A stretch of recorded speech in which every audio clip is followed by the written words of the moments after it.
విశ్వాసముంచి ధ్యానించుడి. ప్రభు బలలోనికి మనం చేసే ముందు దేవుని వాక్యంలో నుండి కొన్ని లేఖనాలు చూసుకుందాం. ముఖ్యంగా సంఖ్యాకాండం 27వ అధ్యాయం మొదటి వచనం అందరం కలిసి చదువుకుందాం. సంఖ్యాకాండము 27వ అధ్యాయము, సంఖ్యాకాండము 27వ అధ్యాయము మొదటి వచనం.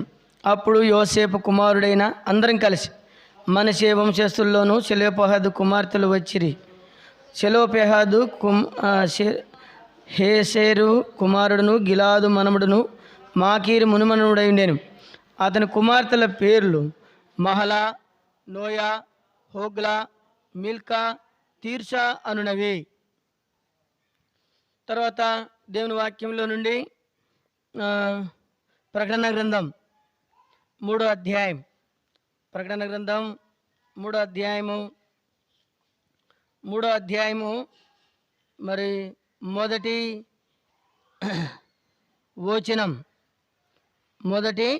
వచనం. సార్దీసులో ఉన్న సంఘపు దూతకు, అందరు కలిసి సార్దీసులో ఉన్న సంఘపు దూతకి ఇలాగు రాయము: 7 నక్షత్రములు దేవుని 7 ఆత్మలు గలవాడు చెప్పు సంగతులేవనగా, నీ క్రియలు నేను ఎరుగుదును. ఏమనగా జీవించుచున్నావు అన్న పేరు మాత్రమే ఉన్నది గాని నీవు మృతుడవే. ప్రభు సహాయం కొరకు చిన్న ప్రార్థన చేస్తాం. ప్రేమగల పరలోకపు తండ్రి, అమ్మదగిన మా దేవ, కనికరపూర్ణుడా, యేసుక్రీస్తు ప్రభు వారి బలమైన శక్తి గల నామములో మీ నామానికి వందనములు స్తోత్రములు చెల్లిస్తున్నాం.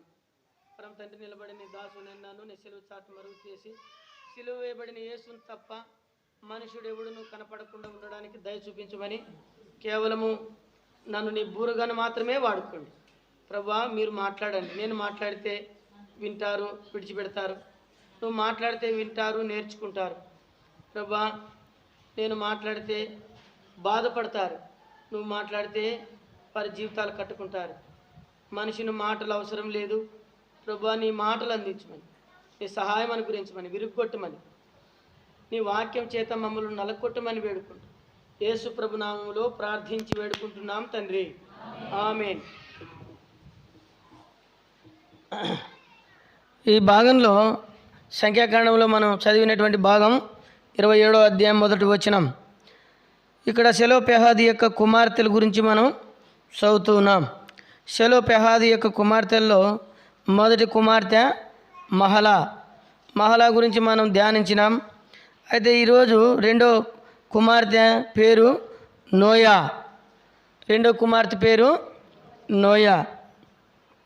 ఈ నోయా అనేటువంటి పేరుకి ఉన్నటువంటి అర్థం ఏంటంటే చలనము అని అర్థం. చాలా అర్థాలు ఉన్నాయి. వాటిలో కొన్ని అర్థాలు మాత్రమే, ఒక అర్థాన్ని మాత్రమే మనము ఈ పూట చూస్తాం. ఈ సెలోపెహాదు ఇశ్రాయేలీయుడు, దేవుని యోసేపు యొక్క సంతతికి చెందిన మనషే యొక్క గోత్రికుడు. ఇతని యొక్క కూతుర్లు దేవుని సన్నిధి కొరకు వాళ్ళు పడిన ప్రయాస, దేవుని ఇంట్లో ఆరాధించుట కొరకు వాళ్ళకు కలిగినటువంటి భాగ్యాన్ని, స్వాస్థ్యాన్ని పొందుట కొరకు వారు దేవుని ఇంటికి వచ్చినప్పుడు వారు అడిగినటువంటి సందర్భమును బట్టి, నన్ను వాక్యం చెప్పనియండి.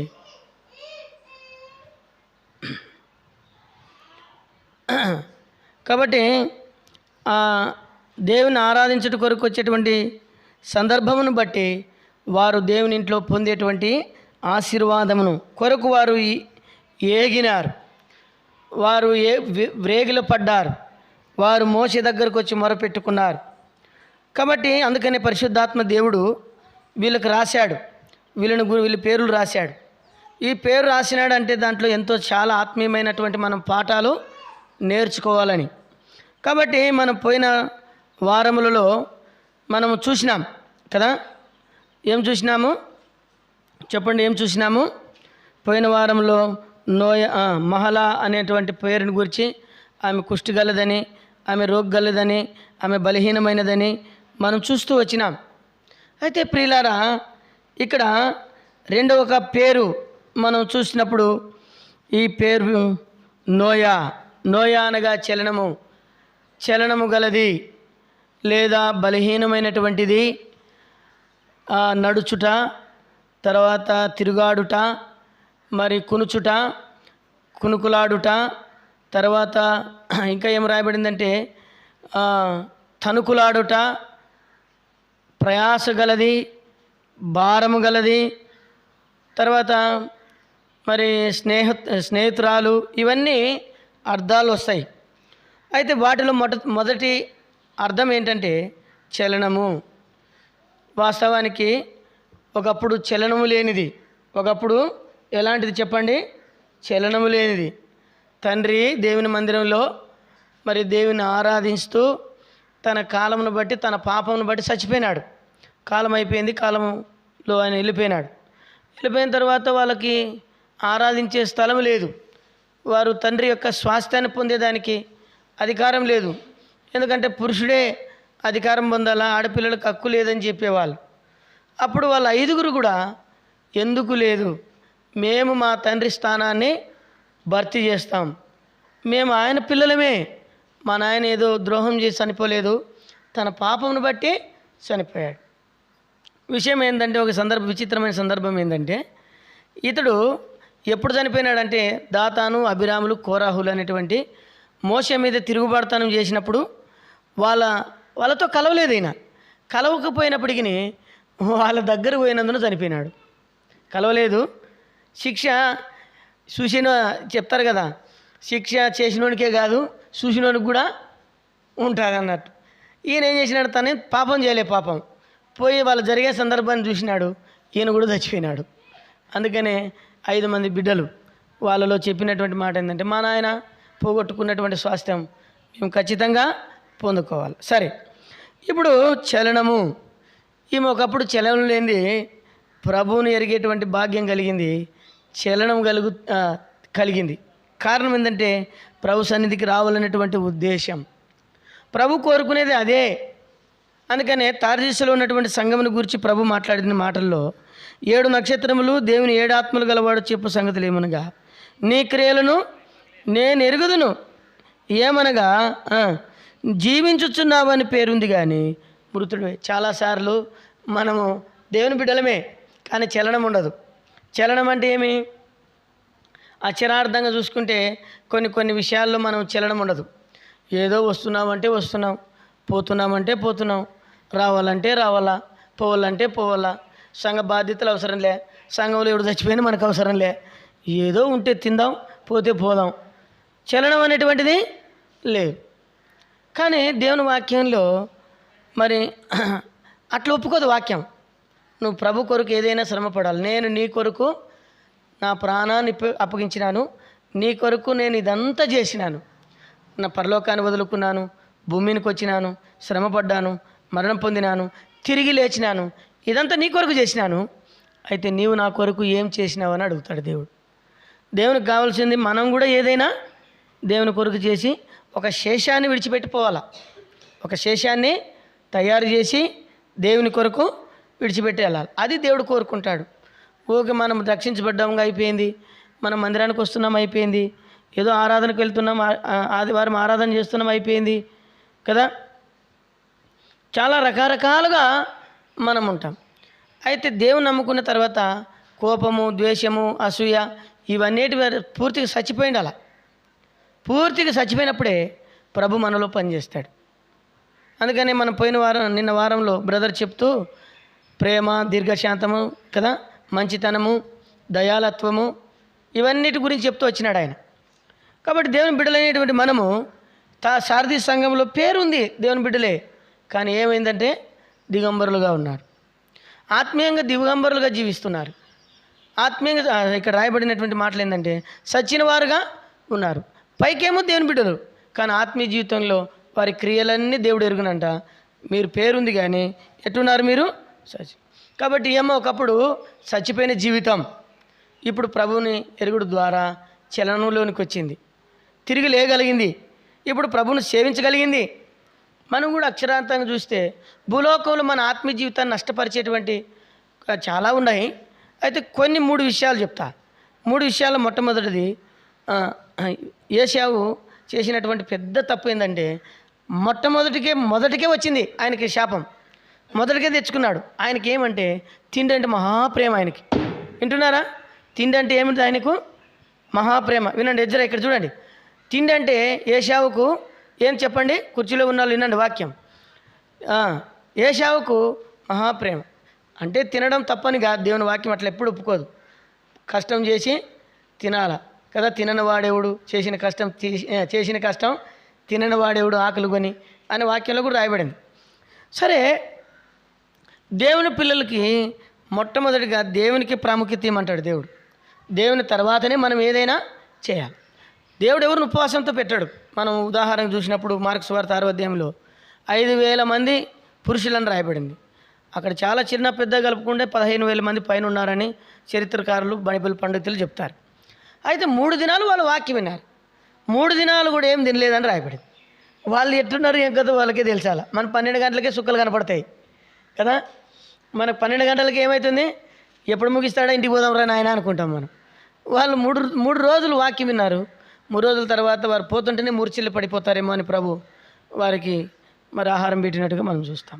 వారు తినే ముక్కలు కదా ఏది కూడా వ్యర్థము కానేలే. మనమైతే ఇంత ప్లేట్లు పెట్టుకుంటాం, వద్దనము, పెడితేప్పుడు మనము బెల్లం కొట్టిన రాయి తీరుంటాం, అంత పెట్టినక్కడ దిబ్బకు పోస్తుంటాం. దేవుడు అందుకనే దేవుని సొమ్ము విషయంలో చాలా జాగ్రత్త తీసుకున్నాడు. ఆయన ఏది వ్యర్థం కాకుండా తిరిగి ఎత్తండి అన్నాడు. 12 గంపలు ఎత్తినారు అంటే అందుకనే మనకు అవసరమైతే పెట్టించుకోవాలా. మనకి అక్కర్లేని వద్దు, ఆశకి పెట్టించుకోకూడదు. ఇక్కడ చూడండి, ఇతనిలో తిండి ప్రాబ్లం ఏమీ లేదు, కానీ అతి ఆశ ఉంది ఆయనకి. పాపం పోయి వచ్చినాడు, ఎండలో వచ్చినాడు, తమ్ముడేమో వంట చేసినాడు, ఆయన వేరు ఈయనది వేరు. అన్న దగ్గర తమ్ముడు దగ్గర వాళ్ళిద్దరూ నేను మాంసం తెచ్చుకుంటే నీకేను, నువ్వు ఏం చేసుకున్నా నాకేయద్దు, ఇది వాళ్ళ యొక్క పడుదల. కాబట్టి అన్నకి ఏం దొరకలే, అలసిపోయి వచ్చినాడు. తమ్ముడేమో చిక్కుడుకాయలు కూర చేసుకున్నాడు. ఏం జరిగింది? ఎర్రగా ఉన్నది, అది కొంచెం పెట్టరా, అది కొంచెం పెట్టరా అని అడిగినాడు. ఈయనేమో తెలివిగా ఆలోచన చేసి పరలోక స్వాస్థ్యము ఈయనకుంది కాబట్టి పెద్దోడికే కదా జ్యేష్ఠత్వం, ఆ స్థానం నాకు వస్తే ఎంత బాగుండని ఎదురు చూస్తున్నాడు ఈయన తమ్ముడు. ఇద్దరు తాడందన్నిటోడు తలందన్నిటోడు పుడతాడు అన్నట్టు ఎవరు ప్లాన్లు వాళ్ళకు ఉంటాయి, అన్నదమ్ముల ప్లాన్లు కూడా. కాబట్టి అప్పుడు ఏం అడిగినాడు, సరేలేరా జ్యేష్ఠత్వం నీకుంటేమో నాకుంటేమో నువ్వే తీసుకో, నాకు అన్నం పెట్టి చాలు అన్నాడు. అది ఎంత ప్రమాదకరమైనటువంటిది. కాబట్టి తను ఉద్దేశపూర్వకంగానే వదిలేసినాడు. దాని ద్వారా రాయబడినటువంటి మాట ఏంటంటే చూడండి, ఒక మాట చూపిస్తా. నష్టములు, ఆత్మీయ జీవితంలో నష్టములు. ఆ తర్వాత 27వ అధ్యాయంలో తను ఎంత మొరపెట్టినా ఎంత ఏడిచినా అది మళ్ళీ తిరిగి రాలే, పోగొట్టుకున్నాడు. అంటే అతడు వచ్చి బలిపీఠం దగ్గరకు వచ్చింటే ఉచితంగా వచ్చేది ఆహారం. ఆయన ఏం అడగాల్సిన అవసరం లే. ప్రభుని ఆరాధించి తండ్రి దగ్గరకు వచ్చింటే ఈ పరిస్థితులు ఉండేటివి కాదు.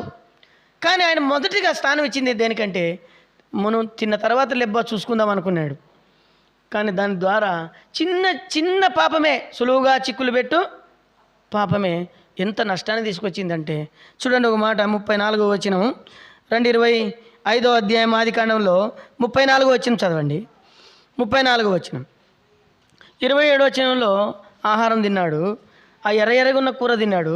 34వ వచనంలో ఏం రాయబడిందో చదవండి.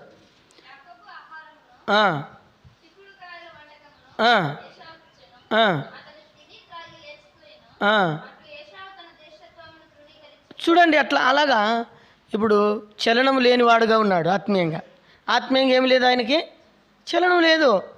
ఏదోలే ఉంటే ఉన్నాను, నేను కూడా దేవుని బిడ్డనే, నేను కూడా ఇసాకు కుమారుణ్ణి, నేను కూడా నాకు కాకుంటే ఎవరికి వస్తుంది, ఏం అన్నం తినేంత మాత్రాన జరిగిపోయిందా అని అనుకున్నాడు ఆయన. మనం కూడా అంతే కదా అనుకునేది, చాలా సునాయాసంగా తీసుకుంటాం. ఏది కూడా దేవుడు చెప్పింది సునాయాసంగా తీసుకోకూడదు.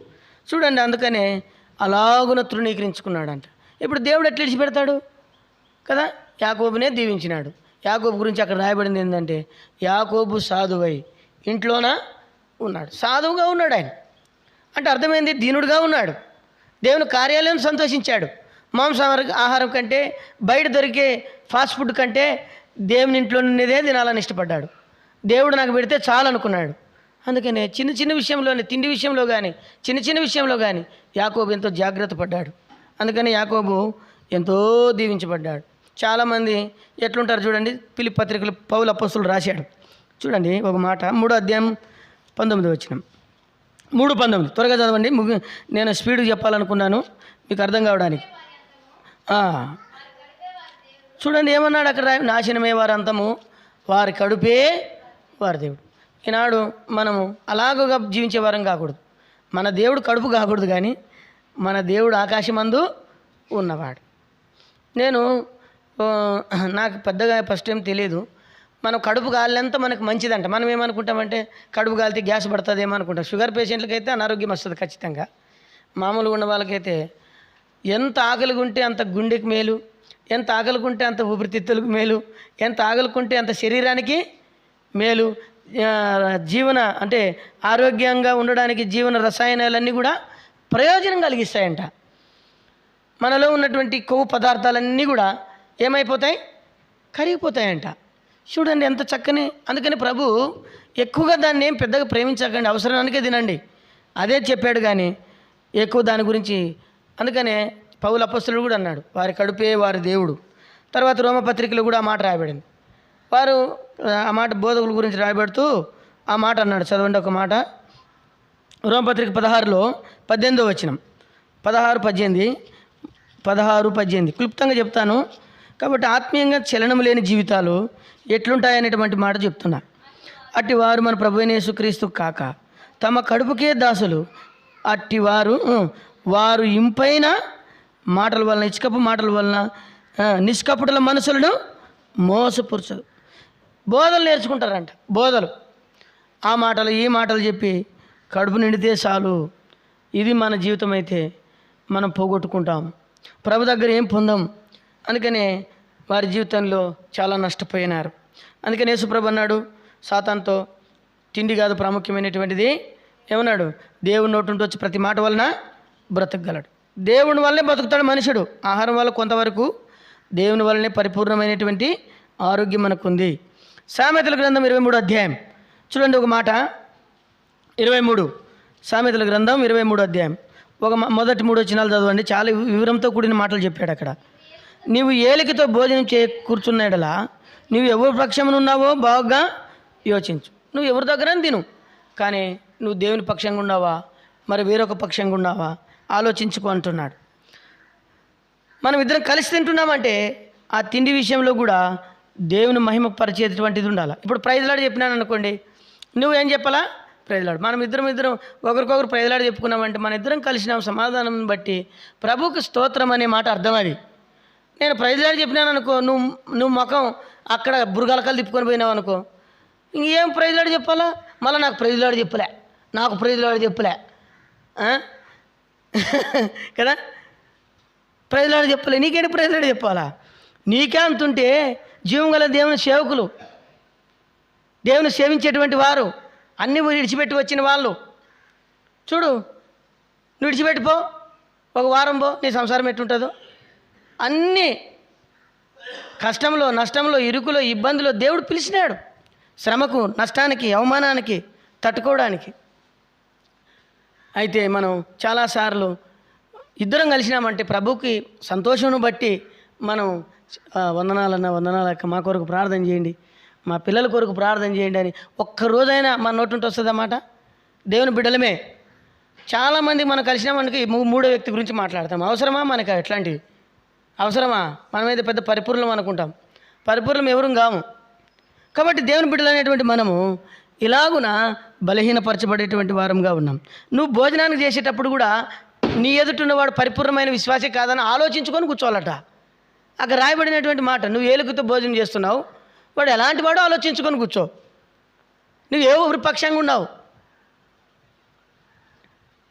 భోజనం చేసే దగ్గర కూడక వాడు మంచిగా తింటున్నాడా, అవమానించుకుంటూ తింటున్నాడా, పేరు పెడుతూ తింటున్నాడా, ఎవరి పక్షాన నుండి నువ్వు తింటున్నావో ఆలోచించుకొని అక్కడ రాయబడింది. తర్వాత ఏమన్నాడు, నువ్వు తిండి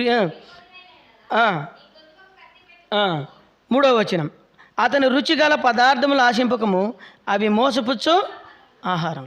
అవి ఏమి మంచివేమి కాదు, మంచి పెట్టొచ్చు గాక, హృదయం ఎలాంటిదో మీరు యోచించుకోండి అని ఈ మాట రాశాడు. కాబట్టి మొట్టమొదటిది అతడు తినడం ద్వారా, తిండికి ప్రాముఖ్యత ఇచ్చడం ద్వారా కలిగినటువంటి నష్టం ఏంటంటే క్షణం లేనివాడు అయిపోయినాడు. తర్వాత ఏడిచినను ఏశావు అది పొందలేక పోయాడు, నష్టపోయినాడు. కాబట్టి ఆత్మీయ జీవితంలో నోయ అంటే చలనం కలిగినది. ఒకప్పుడు చలనం లేని జీవితమే జీవించినాను, ఒకప్పుడు ఇష్టం లేని జీవితమే జీవించినాను. అయితే ఇప్పుడు ఆత్మీయ జీవితంలో చలనం వచ్చింది. మనం తినే విషయంలో, నడిచే విషయంలో, ప్రతి విషయంలో కూడా చలనం కలిగి ఉండాలి. ఆత్మీయంగా నేను ఎట్లుండాలనేటువంటిది అవసరం. తర్వాత రెండవది చూడండి, దేవుని బిడ్డలైనటువంటి వాళ్ళు త్రాగుడికి చాలా దూరంగా ఉండాలి. రెండవది, దేవుని నమ్ముకునింటారు, మరలా సరదాతుంటారు, మరలా నటిస్తుంటారు, మరలా భక్తులు తీర్చి చేస్తుంటారు.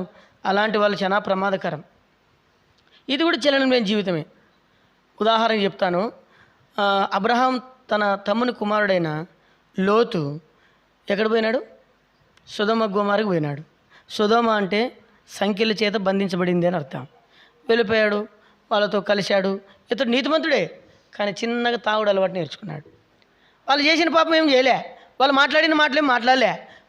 వాళ్ళు పాపం చేస్తుంటే ఇతను హృదయం నొచ్చుకుంటూ వచ్చింది. వాళ్ళు పాపం చేస్తుంటే ఇతను బాధపడుతూ వచ్చినాడు. అయ్యో అయ్యో అయ్యో అనుకుంటూ వచ్చినాడు. కానీ తెలియకుండా చిన్నగా తాగుడు నేర్చుకున్నాడు. ఆ తాగుడే తన జీవితాన్ని, తన కుటుంబాన్ని నాశనం చేసింది. తన కూతుర్లు తన తండ్రిని పాడు చేసినారు. చూడు ఎంత దౌర్భాగ్యమైంది. ఇలాంటి పరిశుద్ధ గ్రంథంలో రాయబడింది. అతని యొక్క పాపం ద్వారా, అతను చేసిన దౌర్భాగ్యమైన జీవితం ద్వారా దాని వలన ఎంత అవమానం, దేవుని నామానికి అవమానం తెచ్చాడు. దేవుని నామానికి అవమానం తెచ్చాడు. మనం ఆ మాటలు చూసినప్పుడు 19:32 నుండి 38 వరకు చదవచ్చు. కాబట్టి తన జీవితంలో తాను ఏదైతే పాటించాడో చివరికి దాని ద్వారా ఆత్మీయంగా నష్టపోయాడు. కాబట్టి మనం కూడా మన జీవితాల్లో అలాంటిదిగా మనం ఉండకూడదు.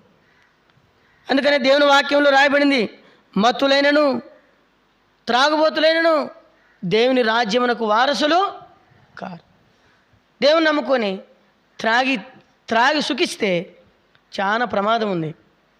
చూడండి, త్రాగుడు గురించి బైబిల్లో ఎంత స్పష్టంగా రాయబడింది.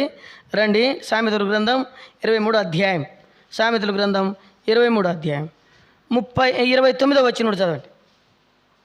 29వ వచనం నుండి 23 చదవండి. చూడండి, దీనివల్ల ఎవరికి కొట్లాట్లు, ఎందుకు కొట్లాట్లు వస్తాయి? ఎక్కువ వచ్చేది ఎవరికి కొట్లాట్లు చెప్పండి? చెప్పుకున్నారు. చూడి, ఎవరికి వస్తాయి కొట్లాట్లు? తాగుబోతులకే వచ్చేది. అందుకనే ఇక రాయబడింది కదా, ఎవనికి శ్రమ, ఎవనికి దుఃఖము, ఎవనికి జగడములు, ఎవనికి చింత, ఎవరికి ఏతులేని గాయములు. ఏతులేని గాయములు అంటే హృదయంలో తగిలిన గాయాలు. అవి తొందరగా బాగా మనసు తగిలింది అయ్యా నాకు అంటారు కదా. ఎక్కడ తగిలింది? మనసుకు తగిలింది గాయం. అవి ఎట్ట బాగా అవుతాయి? అవి బాగావు. అయితే బాగా అయ్యేటువంటి మార్గం ప్రభువుని యేసుక్రీస్తే. అయితే దేవుని బిడ్డకు నువ్వు ప్రభు నమ్ముకున్న తర్వాత లోకానుసారంగా జీవించడానికి నీ మనసు నిన్ను ప్రేరేపిస్తుంది. అలాగ మనుషులు నిన్ను ప్రేరేపిస్తారు, అలాగ మనుషులు నిన్ను ఆకర్షిస్తారు. అయితే నీ కుటుంబాన్ని ఆలోచించు, నీ భార్య పిల్లల్ని ఆలోచించు, నీ దేవుని గురించి ఆలోచించు. నువ్వు పతనం కావడం దేవుని ఉద్దేశం కాదు. లోకం నీ నాశనం కోరుతుంది. నువ్వు తాగు ద్వారా సరాయి తాగితే నీ చింతలు తీరుతాయా? లేకుంటే ఏదైనా చేయరాని తప్పు చేస్తే నీ బాధలు తీర్చబడవు. మనం పిరికి వాళ్ళగా ఉండకూడదు. దేవుని వాక్యంలో రాయబడింది, మీలో ఉన్నవాడు లోకంలో ఉన్నవానికంటే గొప్పవాడు. ఏదో మందు తాగితే, లేకుంటే ఇంటర్వ్యూ తాగితే, పురుగుల మందు తాగితే వీటి ద్వారా నీ సమస్యలు తీర్చబడవు. కొంతమంది భార్య భర్తలు కొట్లాడితే ఏమంటారంటే, ఇంక నేను చచ్చిపోతానంటే నేను చచ్చిపోతా ఇంక ఇద్దరు చచ్చిపోతే ఎట్టా? ఇంకా నేనేంటి బతకాల? నన్ను చంపేయి కదా, నన్ను చంపేయి. నేను చచ్చిపోతే నువ్వు బాగుంటావు, నువ్వు చచ్చిపోతే బాగుంటావు. ఇది ఎవరన్నా అనే మాటలా? కాబట్టి ఇవన్నీ ఎందుకు వస్తాయి? ఇక్కడ రాయబడింది, ఎవనికి శ్రమ, ఎవనికి దుఃఖము, ఎవనికి చింత, జగడములు, ఎవనికి చింత, ఎవనికి హేతువు లేని గాయం. ఎవరికంట? ఎవనికి మంద దృష్టి అంట. అక్కడ రాయబడింది చూడండి, ఎవనికి మంద దృష్టి అంటే సరైనటువంటి గ్రహింపు లేని దృష్టి, కుటుంబం గురించి అంటే అవగాహన లేని దృష్టి. తర్వాత 30 వచనం, ద్రాక్షరసంతో ప్రొద్దు పుచ్చువారికే కదా. ఎవరైతే ద్రాక్షరసం అంటే ఇక్కడ మత్తు తాగేవారికి, కలిపిన ద్రాక్షరసం రుచి చూడ చేరువానికే కదా. ద్రాక్షరసం మిక్కిలి ఎర్రబడును, గిన్నెలో తలతలలాడుచుండును. చూడండి, బాగా కొనుక్కుంటావు, ఎవరినొకరు పిలుచుకుంటావు, నీతో నువ్వు సరిపోదని చెప్పి కదా, ఇంకొకరిని పిలుచుకుంటావు, ఇంత చికెన్ పకోడు కండబోతావు, అన్ని బజ్జీలు కండబోతావు, ఎవరు చూడలేదు అనుకుంటున్నావు. అది నీ కుటుంబాన్ని నాశనమే. అదే నీ భార్యకు, నీ పిల్లలకి, నీ కుటుంబాన్ని, నీ తల్లిదండ్రులకి ఆ డబ్బులు తీసుకొని బీరాన్ని కడుపు నిండి దీన్ని సంతోషంగా ఉంటావు, ఎంజాయ్ చేయి, సంతోషంగా ఉండు. అది దేవుడు కోరుకున్నాడు నిన్ను. నువ్వు తాగి నోటుకొచ్చినంత వాగి ప్రభు బలలో చేస్తే ఎంత ప్రమాదం నీకు దాచి తెలుసా. ఒకనాడు దేవుని న్యాయపీఠం మీద నిలబడాలా, తప్పించుకోలేం. మన వరకు రానంత వరకు అందరం దొరలమే. ఒక దినాన్ని దేవుని చేతిలో దొరికినప్పుడు తెలుస్తుంది మన జీవితాలు. కనుక ఇది ఎట్ట కనపడిందంట వాళ్ళకి, పొద్దున్నే వారికి బాగా అందంగా కనపడింది, రుచిగా కనపడుతుందంట కదా. తర్వాత మిక్కిలి ఎర్రగుంటుందంట, గిన్నెలో పోసుగానే అబ్బా సువాసన ఇప్పుడు తాగదనా అప్పుడు తాగదని అనిపిస్తుంది ఆయనకి. తర్వాత త్రాగుట రుచిగా నుండును, దాని వైపు చూడొద్దన్నాడు కదా. ఏమంట, దాని వైపు చూడాకు, దాంట్లో పడితే తిరిగి రాలేవు, తాగుడుకు అలవాటు పడితే తిరిగి రాలేవు. ఎవరైనా ఒక మాట అన్న, భార్య ఒక మాట అన్న, భర్త ఒక మాట అన్న, ఎవరైనా ఒక మాట అన్న, ఏరే వాళ్ళు ఒక మాట అన్న, పోవడం తాగడం. ఏం వచ్చింది, బాధ తట్టుకోలేక తాగినా నేను ఈ పొద్దు, లేకుంటే తాగనన్నా మళ్ళా నువ్వేమనుకుంటున్నావో, నేను ఊరు అసలు వాసన కూడా చూడను, నేను చాలా మంచివాడిని కదా. ఎంత భయంకరమైనటువంటి పాపం. దేవుడు అంటున్న మాట ఏమంటున్నాడు, ఏమన్నాడు అన్నమాట, అది ఎర్రగున్ని వాసనుణ్ణి ఏమన్నుండి దాని వైపు చూడద్దు, పిమ్మట అది సర్పం వలె నిన్ను కరచును. తాగుతావు ఫుల్లుగా, వస్తావు ఇంట్లో పండుతావు, కూడు తినవు, ఏం తినవు, నెత్తి మీద నీళ్ళు పోసినా లేవు. ఏది నీ జీవితం? ఇదేనా నీ బతుకు? ఇదేనా నీ లైఫ్? ఇదేనా నీ సంతోషం? ఎదుటోళ్ళకి ఏం చెప్తాం? నీతి సూక్తులు, ఇట్లాంటి పరిశుద్ధులు ఏళ్ళు లేరు అన్నట్టుగా చెప్తాం. అలాగ జీవించేటువంటి వాళ్ళం ఉన్నాం. నీతులు చెప్పే ముందు మన గురించి కూడా మనం ఆలోచించాలి. దాని వైపు చూడాకు, అది నిన్ను కరుస్తుందంట, అది నిన్ను చంపడానికే. తాగి చచ్చిన వాళ్ళు ఎంతమంది లేరు భూమి మీద. ఇక్కడ చాలామందిని చూస్తున్నాం.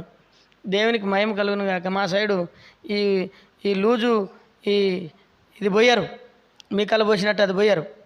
మా కళ కొంటే 800 1000 రూపాయలు కొనాలి కాబట్టి ఎవడు కొన్నాడు, తక్కువ కొట్టారు. 1000 రూపాయలు వాడు చేసేదే 500 600 350 రూపాయలు కూలి. ఇంక ఎప్పుడు కోలేది? సాయంత్రం రాగానే అమ్మ ఇటు తాగోతులు అని గుంజుకుంటుంది, లెక్క లాగేసుకుంటుంది.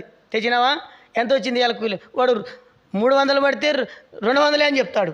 200 అని చెప్తే 200 నిజంగా ఉందా అని ఈ జవ్వు ఆ జవ్వు అన్నీ చెక్ చేసి లాక్కుంటుంది. ఏం తాగుతాడు? ఎవరైనా తాగుబోతులోడు వస్తే, వచ్చినావన్నా, ఇంకా బాగా తాగండి అన్న, చాలా మంచి పని చేస్తున్నావు లేనంటే వాడు చిట్టోడు కూడా అట్టే పోతాడు. అలాగనే మాట్లాడతారు పరమటి సైడ్. దేవుని బిడ్డలారా, దేవుని బిడ్డలైనటువంటి తాగి నెమ్మది లేక అది ఒక దినాన్ని చంపేస్తుంది, ఒక దినాన ఆ జీవితం పాడు చేస్తుంది, ఆ జీవితం నాశనం చేస్తుంది. అక్కడ రాయబడినటువంటి మాటలు చదవండి. ఇంకో మాట ఏమన్నాడు, పిమ్మట అది సర్పం వల్ల ఖర్చును, కట్ల పాము వలె కాటు వేయును, విపరీతమైనది నీ కన్నులకు కనపడు. విపరీతంగా తల్లిని లెక్క చేయవు, బిడ్డను లెక్క చేయవు, అమ్మని లెక్క చేయవు. అమ్మ నానవు, ఏమనవు, అమ్మను కూడా అమ్మ నా బూతులు తిడతావు. అది అట్లా చేస్తుంది. మరి అది నీ జీవితాన్ని పాడు చేస్తుంది. ఇంకా ఎవరైనా ప్రభువుని ఎరగకుండా ఇలాంటి అలవాట్లలో ఉంటే, ఇలాంటి ఆలోచనలు ఉంటే దేవుడు నీతోనే మాట్లాడుతున్నాడు. ఇప్పటికైనా మారు మనసు పొందు, నీ జీవితం మార్చుకో. నీలోనే ఉంది, నా దేవుడు నాకుంటే చాలు. ప్రభా, ఈ తాగుబోతనం నుండి నా యవన జీవితాన్ని, నేను మందిరానికి వస్తూ కూడా రహస్యంగా తాగుతూ వచ్చినాను, జీవిస్తూ వచ్చినాను. ఇక ముందు నేను తాగను ప్రభు, ఇది నా తీర్మానం. అది నా మరణమును తీసుకోకపోకముందే, అది నన్ను చంపకముందే, అది నన్ను ఈ లోకం నుండి ఎడబాపకు ముందే ప్రభా నేను నీ దగ్గరకు వస్తాను. నాకు నెమ్మది, నా కుటుంబం, నేను, నా పిల్లలు సంతోషంగా ఉండాలా. అలాగ మనం ఉండాలని దేవుడు మాట్లాడుతున్నాడు. కట్ల పాము వలె కాటువేను, విపరీతమైన నీ కనులకు కనబడును, నీ వెర్రివ మాటలు పలుకుదు. చూడండి, తాగిన మాటలు, తాగిన మబ్బున మాట్లాడదు, తాగిన దాంట్లో కలిసిపోతుందని మాట్లాడతామంటారు కదా, వెర్రి మాటలు, వెర్రి మాటలు. 34వ వచనం ఏమన్నాడు? నీవు నడి సముద్రమున పండుకున్న వాళ్ళని ఉందువు, ఓడ కొయ్య చివరి వరకు పట్టుకున్న వాళ్ళ వలె ఉందువు, నన్ను కొట్టినను నాకు నొప్పి కలలే. చాలు. కాబట్టి ఇలాగున మన జీవితాలు పతనావస్థితిలో ఉంటాయి. కాబట్టి ఆత్మీయంగా చలనం లేని వాళ్ళు చేసేటువంటి పనులు ఇవి. కాబట్టి అలా ఉండకూడదని ప్రభువైన దేవుడు సెలవిస్తూ ఉన్నాడు. చూడండి, ఒక మాట వెక్కిరింత పాలు చేస్తుందంట, అది నవ్వుల పాలు చేస్తుందంట. సామెతలు 20లో 1వ వచనంలో కదా, ద్రాక్షరసం వెక్కిరింత పాలు చేయను. 1 కొరింథీ 5:11 చూడండి, 1 కొరింథీ 5:11 త్వరగా చదవండి, ముగిస్తాము. ఈ చలనం లేనివి విషయాలు మనం చెప్తూ వచ్చినాము. 5:11 చదువుమా. ఇప్పుడైతే సహోదరుడు అనబడిన వాడు ఎవడైనను జారుడు కానీ, లోబి కానీ, విగ్రహారాధికుడు కానీ, తిండిపోతు కానీ, త్రాగుబోతు కానీ, దోచుకున్నవాడు కానీ, అట్లాంటితోనే సవాసమే చేయకూడదంట. 1 కొరింథీ 5 దేవుడు మనల్ని ప్రేమతో చెప్తున్నాడు. ఇప్పుడైతే సహోదరుడు అనబడిన వాడు, దేవుని నమ్ముకున్నామని చెప్పేవాడు జారుడు కానీ, అంటే వ్యభిచారి, లోబి కానీ, విగ్రహారాధికుడు కానీ, తిట్టుబోతు కానీ, త్రాగుబోతు కానీ, అందరిని తిట్టుటోళ్ళు కానీ, త్రాగుబోతు కానీ, దోచుకునేవాడు కానీ ఆయన ఎడల అట్టి వానితో సాంగత్యం చేయకూడదు, భుజింపకూడదని మీకు వ్రాయచ్చు. చెడు సవాసమే చేయకూడదు. మనం చాలా జాగ్రత్తగా ఉండండి. మన మాటలు మర్యాదగా రానియండి. మనం ఒకరికొకరు ప్రేమ కలిగి ఉండాలా. ఇక ముందు అలాంటి జీవితం మనకొద్దు. తిండిని గురించిన ప్రాముఖ్యత వద్దు, లోకంలో త్రాగుడు గురించినటువంటి ప్రాముఖ్యత వద్దు, అలాంటి సహవాసమే మనకొద్దు. తరుడులే 3వది చెప్తా చూడండి. 3వది చలనం లేని రండి. 3వది నష్టం కలిగేది. సామెతల గ్రంథం 6వ అధ్యాయం 3వ విషయాన్ని చెప్పేసి ముగిస్తాను. సామెతల గ్రంథం 6:6 ఆత్మీయ జీవితంలో చలనం లేని వాళ్ళు సోమరి. 3వది సోమర్తనం. 3వది ఏంది? సోమర్తనం. మొట్టమొదటిది తిండి వలన కలిగేటువంటి నష్టాలు ఆత్మీయ జీవితంలో. తర్వాత 2వది త్రాగుడు వలన కలిగేటువంటి వాళ్ళ సహవాసాలతో కలిగేటువంటి ఆత్మీయ నష్టాలు. 3వదిగా చూస్తే సోమరి, చీమల ఎదుకు వెళ్ళు, వాటి నడతలు కనిపెట్టి జ్ఞానం తెచ్చుకో. ఎవరిని మమ్మంటున్నాడు? ఏమంటున్నాడు? మనతో సోమరి అని పిలుస్తున్నాడు. అసలు మన సోమరులమేనా? ప్రయోజకులు కాదా? ఇంత బాగా చదువుకున్నాం. జానానే చూడు ఎంత బాగా చదువుకున్నాడో. ఆయన డిప్లొమా బాగా కుకిలింగ్ నడుపుతున్నాడు. ఆయన సుమారు 20-30 వేలు సంపాదిస్తున్నాడు. అయితే ప్రభు అంటున్నాడు మనల్ని సోమరి అంటున్నాడు. అంటే చదువు లేనివాడు, జ్ఞానం లేనివాడు, తెలివితేటలు లేనివాడు. సోమరోడికి ఏం పని? సోమరోడికి ఏం పని? కూర్చున్న కాడే కూర్చొని పనిని పిలిచినాడంట. ఒరే రారా అన్నాడంట. ఏమయ్యా అంటే ఆ గిలాస్ తీసుకోరా అన్నాడంట. తీసుకున్నాడు. నీళ్ళొంచురా అన్నాడంట. నీళ్ళొంచినాడు. నాకు దాపిరా అన్నాడంట. అంటే వాడు అనుకున్నాడంట, అయ్యా నీ వద్ద ఏముంది కదయ్యా, అట్టే పోసుకొని తాగొచ్చు కదా. అంటే ఏమిరా చేయెత్తాలంటే ఎంత పని అనుకునేవు, చేయెత్తాలంటే ఎంత పని అనుకునేవు అని అన్నాడంట. కాబట్టి సోమర్తనం అనేటువంటిది చాలా ప్రమాదకరమైనటువంటిది. అప్పుడు నీళ్లు దాపిన తర్వాత గిలాస్ తీసుకున్నాడు, పెట్టినాడు. ఏమరా ఊగిపోతున్నావు అన్నాడు. ఏమయ్యా ఊగిపోతే చెప్పయ్యా అంటే ఏం లేదురా మూతి ఎవరు తుడుస్తారా అన్నాడంట. సో ఇది కూడా ఉంది కథ. కాబట్టి వీడి జీవితమే సోమరి, ఈ జీవితమే సోమరి. అందుకని ప్రభు ఏమన్నాడంటే సోమరి సీమల కాటికి అన్నబో, సీమల కాటికి పోతే అవి ఎంత చూడండి సీమ భలే శ్రమిస్తుంది. అది దానికి కలుపు అనేటువంటిది ఉండదు. తిరిగిందే, చేసిందే, అంత శ్రమ దానికి. ఒక్క భీమ గింజను 35 సార్లు కింద వన్నీ ఎత్తుకొని పోతుందంట. మనమైతే మనకు రాలేపా అనుకుంటాం. ఒక పారికే మనం విన్నర్ కావాలా, ఒక్క పారికే ఇంకా విన్నర్ కావాలనుకుంటాం మనం. అయిపోయా నేను చేస్తే ఏంటి జరగలే చూడు అది రాలే కాబట్టి నేను ఇడిచినాను, ఇంకేం చేయాలో చెప్పు అంటాం మనం. అట్లా కాదు, చీమకు ఉన్నటువంటి జ్ఞానం అంత గొప్పది. పట్టుదలతో చేస్తుంది, పట్టుదలతో ప్రయాసపడుతుంది, పట్టుదలతో శ్రమ పడుతుంది. అది కూడా మరి పని చేసేది 4 నెలలే. అది ఎప్పుడది? వేసవికాలంలోనే చేస్తుంది. వేసవికాలంలో లోపలికి గండుపోయి బియ్యం మనం ఎట్లా అన్ని మూటలు కట్టి పెట్టుకుంటాం, వానకాలం ఉరిమేలు బండినక్కడ అన్ని బియ్యం కొనుక్కొని పెట్టుకుంటాం కదా, అవి అన్నీ స్టోర్ పెట్టుకుంటాయి. అవి చక్కెర తెచ్చేటివి, ఇథనాల్ డబ్బాలు కడువు ఇథనాలు తెచ్చేటివి ఏడాది చూడండి అవే ఉంటాయి ఎండల కాలం. ఎందుకంటే వర్షాకాలం బయటకు వస్తే సజీవ సమాధి అవుతాయి అవి. అందుకని చిన్నగా ఉంటుంది, అది గుండె ఎంత ఉంటుంది ఏం కాదు. అంత జ్ఞానం ప్రభు ఎట్లా ఇచ్చినాడు దానికి, అది నేర్చుకోగలిగింది, దాంట్లో సోమరితనం లేదు. అందుకని ఇప్పుడు ఏమంటాడు, సోమరి చీమల కాటికి పో, ఆడ నడతను కనిపెట్టు, చెప్పేవాళ్ళు లేడు, బోధకులు లేడు, నడిపించేవాడు లేడు, అవే పోతున్నాయి. తర్వాత అన్నాడు సోమరి ఎందాక పండుకుందు, ఎందాక ఎప్పుడు లేచేది మనం కదా, నిద్రే మనకి ఇష్టమైనది. లేపినాలేయం ఇచ్చి ఇంటికాడ పెట్టు, ఇచ్చి ఇంటికాడ మాత్రం లే. మన కొడుకు బిడ్డలకైతే రకరకాల పేర్లు, చిన్నక్క లే, చిన్నోడా లేయి. ఇప్పుడు ఏరింటికి ఇచ్చినారనుకోండి, మా చెల్లెళ్ళు ఉన్నారు, ఎంత లేపినా లేకుండ్రి. ఇప్పుడు ఆ పాపకు 10 ఎకరాల పొలం, పొద్దుమూలు తెల్లారుజామున 5 గంటల నుండి లేచిడాది, మొఖ వికారం, ఎంటికలు ఇరుగు పోసుకొని. ఇంకా చూడు బళ్ళారికి ఇచ్చినాం,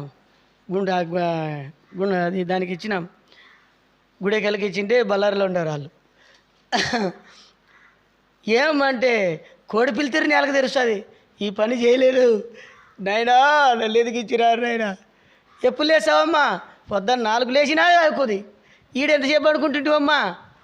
ఈడనా అమ్మ చేస్తుంటే బిడ్డ తింటుంటి, చూసినావా? అమ్మ చేస్తుంటే బిడ్డ తింటుంటి. ఒక దినం వస్తుంది, ఇక్కడ సుఖం అనిపిస్తే అక్కడ కష్టం వస్తుంది, ఇక్కడ నేర్చుకుంటే అక్కడ సింహంలో అక్కడ పని చేయగలవు. అర్థమైందా? అందుకని చీమలు చూసైనా నేర్చుకోండి అన్నాడు.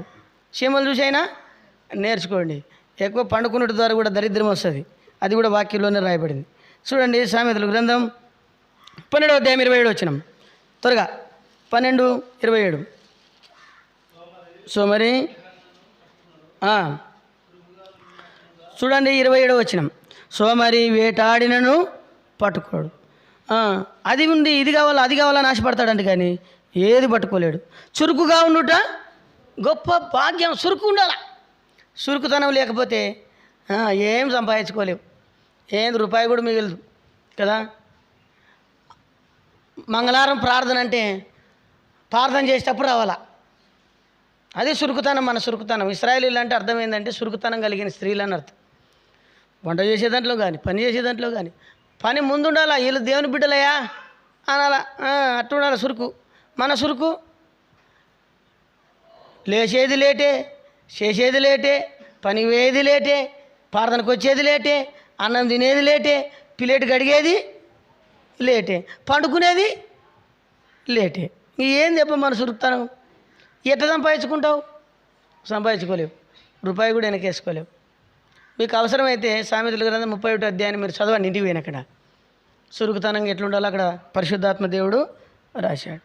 కాబట్టి చురుకుగా ఉండుట గొప్ప భాగ్యం. సోమరి వేటాడతాడు కానీ ఏమీ సంపాదించుకోలేడు. 19వ అధ్యాయం 19వ వచనం, 15వ వచనం, సామెతలు 19:15 త్వరగా చదవండి. సోమరితనము గాఢ నిద్ర, సోమరోనికి ఎక్కువ నిద్ర వస్తుందంట. ఆయన ఆడ కూర్చున్నా నిద్రే కదా. ఓ సోమర సంఘ పెద్ద వచ్చినాడంట మందిరంలో. సోమర సంఘ పెద్ద, చేర్రా బాగు చేయండి అందరూ చెప్తున్నాడంట. అందరు వంట ఈయన చేసింది ఏంది లేదు, అందరికీ ఇట్టుపప్పు అయిండ్రా అట్టపప్పు అయిండ్రా అదన్నం పెట్టండిరా అని చెప్తాడంట. ఆయన అంతవరకే ఇంకా పని చేయడు. ఇంకా సేవకుడు వాక్యం చెప్తా ఉంటే ఫుల్గా నిద్రపోయినాడు. పరలోకానికి పోవాల్సినటువంటి వాళ్ళు ఎవరన్నా ఉంటే లేచి నిలబడండి అన్నాడు. అంటే విశ్వాసులందరూ లేచి నిలబడినారు, నాకు పరలోకం కావాలి, నాకు పరలోకం కావాలి. ఇప్పుడు అందరూ కూర్చోండి అన్నాడు. అందరూ కూర్చున్న తర్వాత నరకానికి పోయేటోళ్ళు ఎంతమంది ఉన్నారో లేచి నిలబడండి అంటే సంఘ పెద్ద లేచి నిలబడినాడంట. ఏమి లేచి నిలబడండి అన్నాడు తోటి నేను పడింది ఆయనకి. పాపం ఏమంటే నిద్ర జారుకున్నాడు. నిద్రలో జరుగుతున్నాడు, లేచి నిలబడాను. అందరు వెనక చూసి నవ్వుతున్నారు. మీరు అక్కడ అందరు వెనక చూసి నవ్వుతుంటే అప్పుడు అన్నాడు, ఏం నన్ను చూసి నవ్వుతున్నారు అంటే, ఎందుకు నిలబడినావు నువ్వు అంటే, ఏం లేచి నిలబడమన్నాడు, నిలబడినాను. ఎందుకు నిలబడినావు అంటే, నరకానికి పోయేటో లేచి నిలబడ, నాకు నరకం వద్దు, నాకు నరకం వద్దు, నేను కింద కూర్చుంటాను అనుకోవచ్చు కదా. అట్లుంటుంది అనమాట సోమరితనం అనేటువంటిది. కాబట్టి చాలా జాగ్రత్తగా మనం ఉండాలా. సోమరితనము గాఢ నిద్రలు పడివేను, సోమరివాడు ఫస్ట్ పండుకొనవలసి వచ్చును. పని చేయకపోతే ఏమొస్తుంది? ఉపవాసమే, రూపాయి మిగలదు. జాగ్రత్తగా మీరు వహించండి. ఇవి కూడా చలనం లేని జీవితాలు. సోమరితనం అనేటువంటిది చలనం లేని జీవితం. 24వ వచనం, అదే అధ్యాయంలోనే 24వ వచనం. సోమరి పాత్రలో చెయ్యి ముంచగానే తన నోటికి దానిని తిరిగి ఎత్తనైనా ఎత్తడంట. చూడండి, ఏం సంపాదించుకోలేడు, ఏం తినలేడు కదా. ఏదైనా సంపాదించుకోవడానికి చేయి చాపినా అది తిరిగి నష్టమే కలుగుతుందంట. అప్పుడు అనుకోవాలి, ఎవరు చెప్పాల్సిన అవసరం లే, ప్రభువా నన్ను జ్ఞాపకము చేసుకో, సోమరితనం నుండి విడిపించు. అందుకని యేసు ప్రభు వారు ఒకనికి 5, ఒకనికి 2, ఒకనికి 1 ఇచ్చినాడు. ఒకడు ఏం చేసినాడంటే, వాడు సోమరి, వాడు చేయలేడు, చేతగాలే. నాకు 5 కానీ ఇచ్చింటే అట్ట చేతును అన్నాడు. వీడు 1 చేయనికే చేతగాలే, 5 చేస్తాన్నాడంట. అప్పుడు ప్రభు అన్నాడు, సోమరేనా చెడ్డదాసుడా, నువ్వు ఎందుకు అంత అవమానకరంగా జీవించినావు అని చెప్పాడు. మత్తయి సువార్తలో మనం ఆ మాటలు 25వ అధ్యాయంలో చదువుతాం. అయితే సామెతల గ్రంథం 10వ అధ్యాయము 26వ వచనం ముగించేస్తున్నానుగా. 10వ అధ్యాయం 26వ వచనం సోమరి గురించి రాయబడింది. చదవండి. సోమరి తనను పనికి పెట్టుకున్న వానికి పండ్లకు పులుసు వంటి వాడు, కండ్లకు పొరల వంటి వాడంట. ఎబ్బో కదా, పొగ వంటి వాడంట. సోమరి తనను పని పెట్టుకున్న వారికి ఎట్టంట, పండ్లకు పులుపు, తర్వాత కండ్లకు పొగ వంటి వాడు.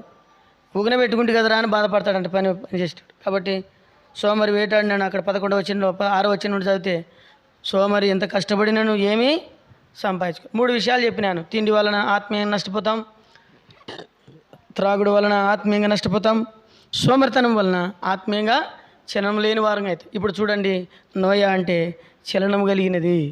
ఆమె తిరిగి వచ్చింది, ఆమె తిరిగి చలనం కలిగింది అయింది. తిరిగి ప్రభు దగ్గర సమకూర్చబడింది, తిరిగి ప్రభు బిడ్డగా చేర్చబడింది, తిరిగి ప్రభు పిల్లలుగా పిలువబడింది. దేవుడు మెచ్చుకున్నాడు. ఓ నోయా, నువ్వు నా ఇంట్లోనికి ఉండేదానికి యోగ్యురాలువే, అర్హతురాలువే, నిజంగా వాళ్ళ ఆయన యొక్క స్వాస్థ్య భాగాన్ని పంచియండి ఆమెకి అని చెప్పి దేవుడు మోషేకి ఆజ్ఞాపించినాడు. కాబట్టి ఈనాడు నోయ అనుభవము దేవుడు నీకు నాకు అనుగ్రహించును గాక. ప్రార్థన చేస్తాం. మోకాల మీదకి రండి. ఈ 3 లక్షణాలు ఏదైనా ఉంటే ఆత్మీయంగా దేవునికి దూరమైనటువంటివి, చిన్నవే కానీ చాలా ప్రమాదకరమైనవి, విడిచిపెట్టి ప్రభు కొరకు మనం జీవించడం గాక.